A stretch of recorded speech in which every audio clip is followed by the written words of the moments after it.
Hi hello నమస్తే అండి. Welcome back to my channel. ఈరోజు చూపించే రెసిపీ జున్ను.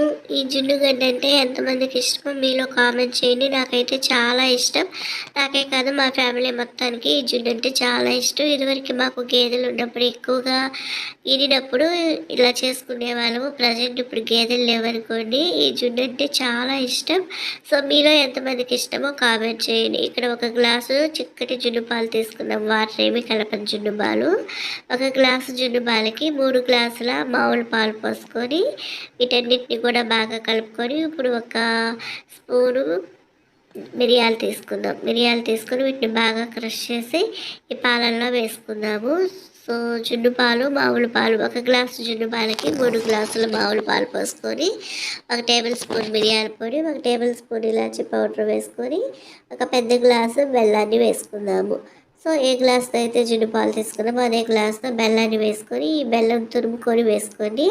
ఇప్పుడు కంటిన్యూస్గా మిక్స్ చేస్తున్నప్పుడు ఇలాచి పౌడర్, మిరియాలు, బెల్లం అనేది పూర్తిగా పాలల్లో కలిసిపోతుంది. ఇప్పుడు బెల్లం సరిపోయిందో లేదో చెక్ చేసుకోండి.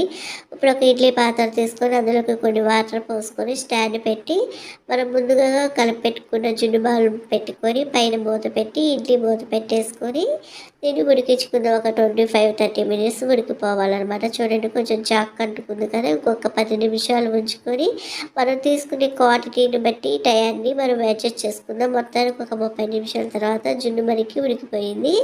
సో ఇప్పుడు దీన్ని తీసుకొని చల్లారిన తర్వాత తీసుకొని ఒక బౌల్లోకి సర్వ్ చేసుకుంటే ఎంతో టేస్టీగా ఉండే జున్ను గడ్డ రెడీ అయిపోయింది. సో మా వీడియో కనుక నచ్చినట్లయితే లైక్ చేయండి, షేర్ చేయండి, సబ్స్క్రైబ్ చేసుకొని మా మామ్స్ ప్రిన్సెస్ ఛానల్ని ఇలాంటి మంచి మంచి వీడియోస్ అంటే మీ ముందు దాకా తీసుకొస్తామని కోరుకుంటే హ్యావ్ ఏ నైస్ డే.